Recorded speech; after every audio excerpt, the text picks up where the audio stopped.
Bom dia. Aumento de passagens gera revolta entre os usuários do transporte público. Várias manifestações foram registradas. Começa a valer hoje a nova lei do seguro-desemprego. E mais, com placar apertado, o Maranhão Basquete vence o Sport Recife. Hoje é 31 de março de 2015. O Bom Dia Maranhão já está no ar.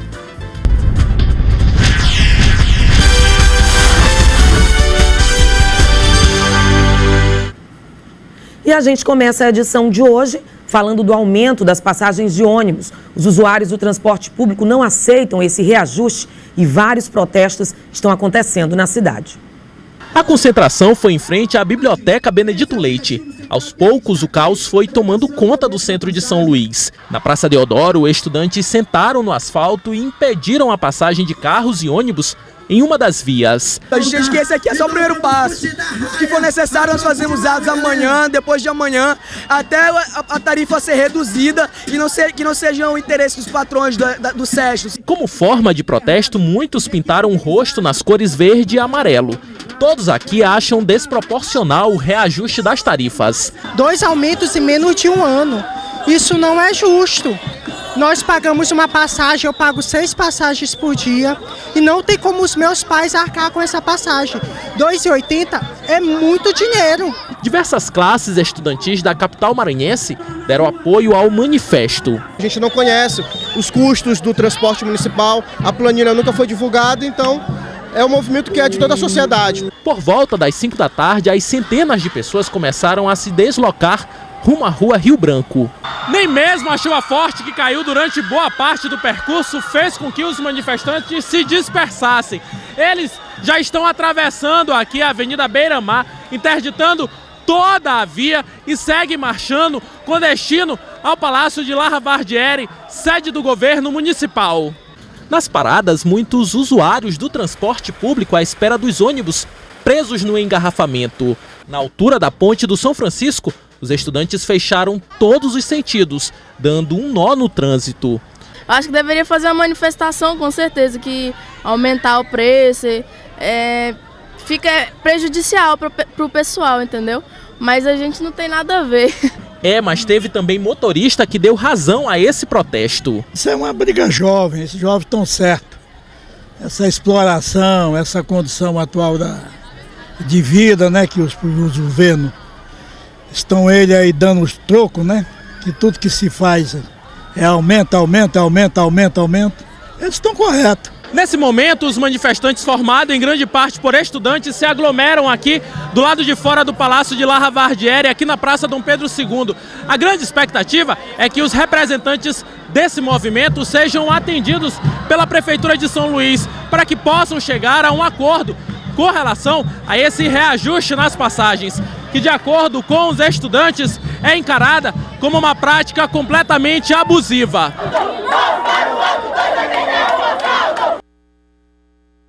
Revolta muito grande, sem dúvida. E olha, o PROCON realiza hoje uma nova reunião para estabelecer um acordo com a Prefeitura de São Luís quanto aos percentuais de reajuste tarifários nas passagens de ônibus. O PROCON notificou a Secretaria Municipal de Trânsito e Transportes de São Luís, que é a SMTT, e o Sindicato das Empresas de Transporte de Passageiros de São Luís, o SET, para que apresentem planilha com informações e justificativas em virtude do aumento referido.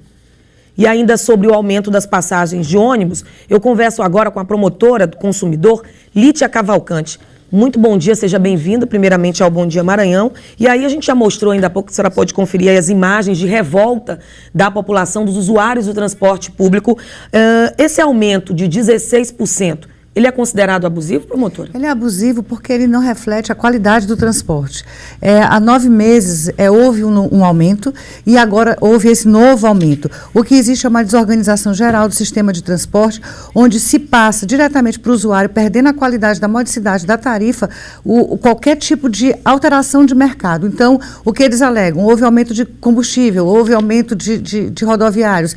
Isso em um contexto onde o transporte coletivo tivesse licitado, tivesse havido a licitação como tinha a previsão no termo de ajustamento de conduta e logo depois na ordem judicial, isso haveria uma previsão orçamentária para que esse valor que fosse aumentado fosse repassado para o sistema de transporte para que o consumidor não arcasse com esse ônus. Então, o que há aí, e vem se repetindo, sinceramente, é uma coisa que cansa os órgãos de defesa, cansa a população e essa população que está aí todo dia sofrendo, porque essas discussões jurídicas, e eu coloquei isso ano passado, quando o tribunal reformou a decisão do juiz de primeiro grau, que concedeu a tutela do Ministério Público no sentido de não haver aumento de passagem no passado, essa discussão jurídica, técnica, ela se reflete no dia a dia do usuário do transporte coletivo, que é obrigado a pegar um transporte sem qualidade em quantidade suficiente. Pois é, e o que a gente observa é que esse é o segundo aumento em menos de um ano. Ano passado, mais ou menos em meados de junho, foi maio, maio, junho, foi registrado um aumento e agora um outro. E aí a gente percebe que a qualidade do transporte público não melhorou em nada. Continua, grande parte deles, inclusive, sucateados.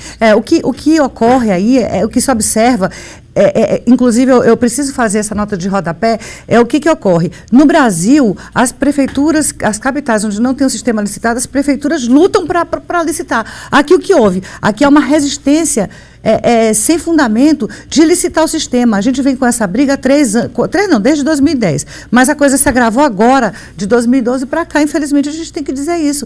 E o que a gente vê são práticas reiteradas de 20 anos atrás, ou seja, se renova a frota para poder, se haveria a licitação, que é para dar qualidade ao usuário e resgatar essa dignidade do consumidor, para que haveria necessidade de renovação de frota? Por quê? Aí logo depois da renovação, que foi feito a entrega de alguns ônibus, há essa tacada aí no bolso do consumidor de um aumento desse. Aí você faz um cálculo rapidamente, um pai de família, só ele gasta 20% do salário só para ir voltar.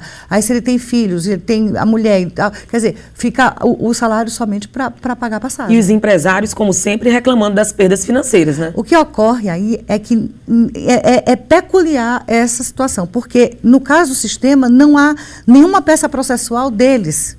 A resistência que eu vejo é de parte da prefeitura. Entendeu? Eu não vejo essa resistência por parte do SET. O que ocorre é que é um serviço concedido, está concedido, o contrato é a título precário, está tudo irregular e precisa ser regularizado. E a única forma de fazer isso é seguindo a legislação que é licitar o sistema. Agora, hoje, o que se vê é o transbordamento dessa indignação dentro dos lares e o transbordamento do que é discutido em gabinete para as ruas, porque a população não tem a condição de pagar mesmo. A prefeitura chegou a responsabilizar o Ministério Público por essas medidas que estão sendo tomadas? Na época, ano passado, sim, esse ano teve querendo dizer eu quero dizer que eu não estou brigando contra a prefeitura, eu estou protegendo os direitos dos consumidores usuários. E aí, quem está do outro lado, para mim não importa. Isso deve ficar claro. Mas sempre foi assim.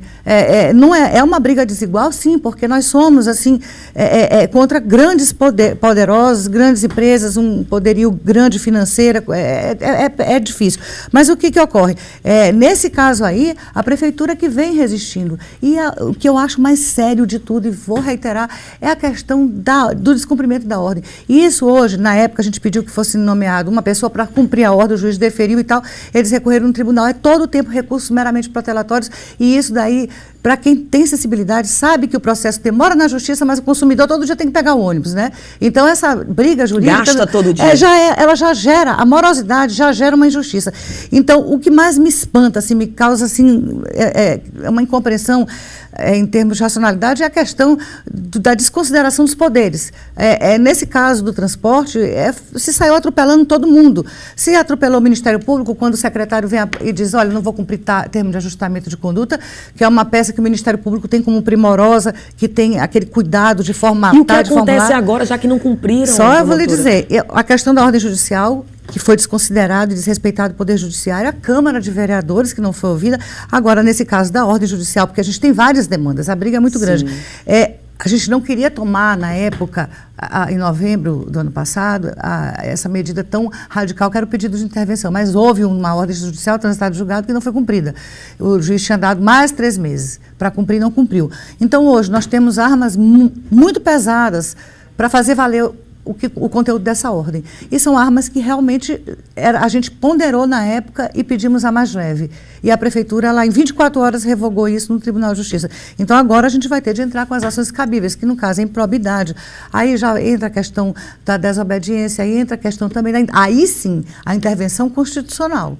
Que aí é o que eles alegavam que era, na época, o argumento jurídico, que não é. Hoje, sim, é uma representação à Procuradora-Geral de Justiça para que ela peça, porque a gente está no Estado de Direito, as instituições têm que ser respeitadas, que é exatamente a intervenção do Estado no município. Pois é, de maneira objetiva para o telespectador entender o que pode acontecer caso a Prefeitura continue não obedecendo, né, a lei. A gente pode requerer isso e a gente vai requerer porque a gente vê que não há movimento no sentido de cumprimento de absolutamente nada. E no que se refere à questão da nova ação civil pública que nós demos entrada, nós fizemos isso numa pressa muito grande, inclusive no final de semana, refazendo essa peça e tudo, nós demos entrada ontem, 13h. Nós aguardamos que o juiz da Vara de Interesses Difuso julgue e nos conceda a tutela para o consumidor, porque ele realmente precisa dessa tutela para que esse decreto do prefeito seja anulado, seja revogado, que ele não permaneça com esse aumento de passagem. Esse é o primeiro momento, é o que é urgente. E as outras ações serão logo seguidas. Agora, só para finalizar nossa entrevista, tem alguma possibilidade, mesmo que remota, para o nosso telespectador ficar mais aliviado, dessa passagem diminuir? Tem, está na Justiça. Tem desse aumento não ser efetivado. Então, há esse... Agora, como eu volto a falar, eu não tenho, nesse momento eu transfiro a decisão para o judiciário. Ele é que é o competente para decidir isso. Então, o judiciário ele já está com a ação, então ele pode julgar a qualquer momento e decidir por revogar esse aumento aí que está revoltando tanta gente. Tomara que consigam, né? Conversei com Lítia Cavalcante, que é promotora do consumidor. Muitíssimo obrigada pelas informações. Muito obrigada. Bom dia para você. Bom dia. E a seguir, de olho no comércio, vendedores esperam lucrar com a Semana Santa. Agora são 7h40. O Bom Dia Maranhão volta já.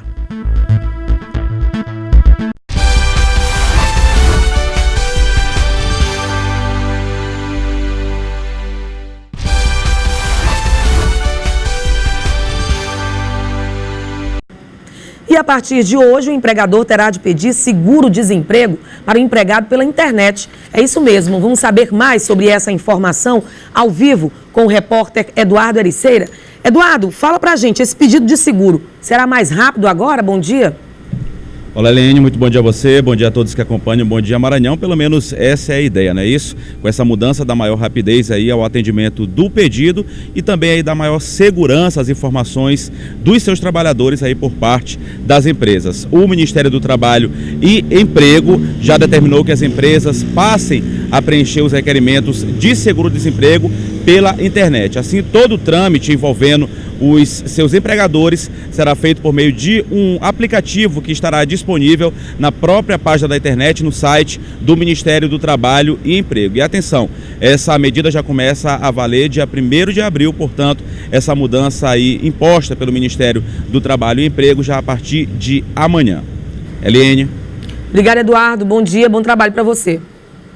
E após 2 quedas seguidas, o Ibovespa, o principal índice da Bolsa Brasileira, fechou em alta de 2,29% nessa segunda-feira, aos 50.099 pontos. Na semana passada, a Bolsa acumulou perdas de 3,6%. O dólar comercial fechou em queda de 0,27%, cotado a 3,23. O peso teve queda de 0,6% e vale 36 centavos. O euro teve alta de 1,04%, cotado a R$ 3,49. E em Imperatriz, vendedores estão otimistas com as vendas de pescado, mas os consumidores devem ficar atentos à variação de preços. Estoques renovados. A variedade é o que atrai o cliente. Lagostas, nós temos a pescada imposta, temos o filezinho do camarão que sai bastante. Durante a Semana Santa, cliente não falta. Meio um camarãozinho, né, na Semana Santa, porque carne não pode. Já escolheu o prato?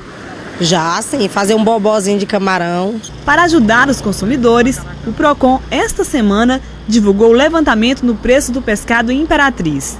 A maior variação foi de 61,5% no preço da piramutaba.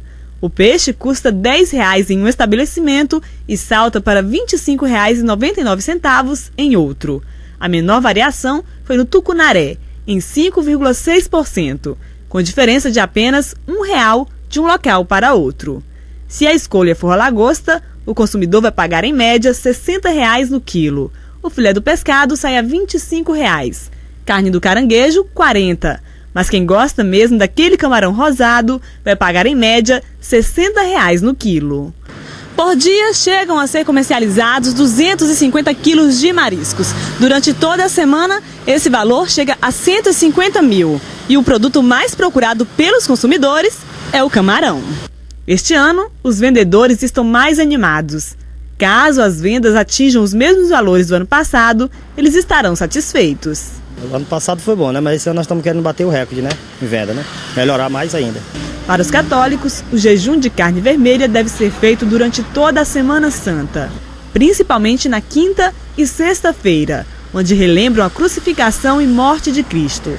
No domingo, os fiéis comemoram a ressurreição com o fim do sacrifício.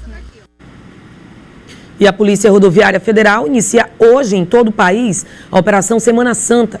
O órgão vai oferecer reforços de policiais, palestras educativas, combate à alcoolemia, fiscalizações em motocicletas, verificação de documentos. O rigor com a fiscalização esse ano deve ser maior, já que a lei seca sofreu mudanças e não existe mais tolerância para a quantidade de álcool no organismo de quem dirige.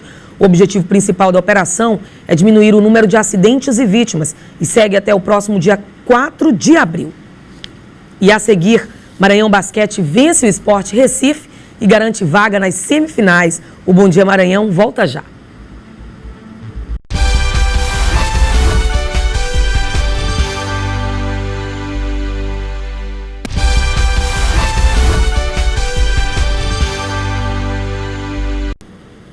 Confira agora a previsão do tempo na capital e no interior do estado. Na costa norte da região, o sol aparece entre muitas nuvens e chove a qualquer hora. Nas demais áreas, tem sol, chuva isolada, principalmente à tarde. Vamos ao mapa. Em Itapecuru-Mirim, a máxima é de 30 graus. Em Barra do Corda, Imperatriz, a máxima é de 33. Em São Luís, os termômetros oscilam entre 24 e 29 graus. E com o placar apertado, o Maranhão Basquete venceu o Sport Recife em um jogo super disputado na noite de ontem no estádio Castelinho. Não foi o público esperado para uma partida decisiva, mas a torcida que compareceu ao ginásio Castelinho empurrou as meninas do Maranhão Basquete. Mas foram as visitantes que marcaram os 2 primeiros pontos. Pelo lado maranhense, Isiane tratou de deixar tudo igual. A pivô Graziane ia se destacando pelo lado maranhense, mas o Sport ia fazendo um jogo equilibrado, tanto que no final do primeiro período o placar mostrava 20-20. Começou ruim o segundo período para o Maranhão Basquete. Graziane, muito marcada, tinha dificuldade de pontuar para o Maranhão Basquete. A equipe melhorou, mas terminou o primeiro tempo atrás do placar. O terceiro período começou como o primeiro difícil para as donas da casa, com as visitantes pontuando primeiro.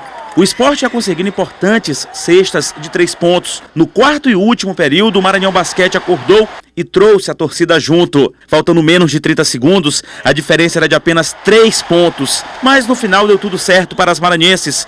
Maranhão Basquete 72, Sport Recife 67. Parabéns ao Maranhão Basquete. Bom Dia Maranhão termina agora. Até amanhã.